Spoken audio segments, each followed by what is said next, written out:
What's up, everybody? My name is Steve. This is Claiming Christianity, and we are going to open this box. Now, I know what this box is because it's from Crossway, and this particular Bible I happened to order.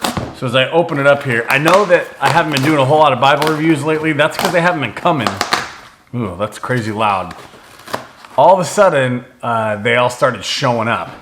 So production must be back, or at least relatively back to normal. So I'm excited to be doing these reviews for you, and we're unboxing these boxes to take a look. Ooh. Let's get rid of the box. Okay, so what we have here is an ESV, large print, Thinline reference Bible. This is in top grain leather, and it's brown. Ooh. All right, so I'm going to be honest with you as I'm opening this up and taking a first look here. Ooh, it smells so good.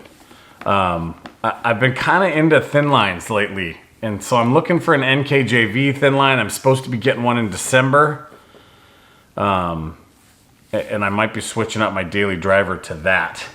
But this is really nice. This is beautiful. The leather, I'm more and more impressed. I'm not going to lie. Look, I'm more and more impressed these days by the leather quality, even by like imitation leathers. The Bibles that I have that are imitation leathers, the quality is really high, and Crossway didn't joke around. You're seeing it right here. It's floppy.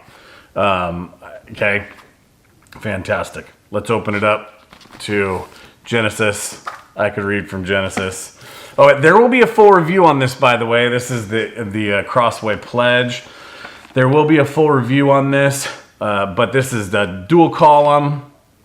Oh, we can't flip open to Isaiah. Just regular paragraph format, beautifully laid out, thin line Bible, just straight up reference Bible. That's what I've been into lately. I haven't been reviewing a whole lot of study Bibles and getting new study Bibles because I've been just trying to focus on the Word of God. So here it is. The review for this Bible will be coming out in the near future, in the next week or two. I like to look through them for a week or two, see what I can find out, and do a full review for you guys. This is 10.5 point font, and again, this is the large print thin line reference Bible in top grain brown leather. Make sure you stay tuned, because if you want to see their full review, it'll come out in the next week or two. Thank you for watching today. Here are a few other videos you might be interested in. And if you found value in this video and would like to see more, please consider liking, sharing, and subscribing. This content is brought to you by the love and support of its viewers. So thank you so much for making it possible. Be blessed.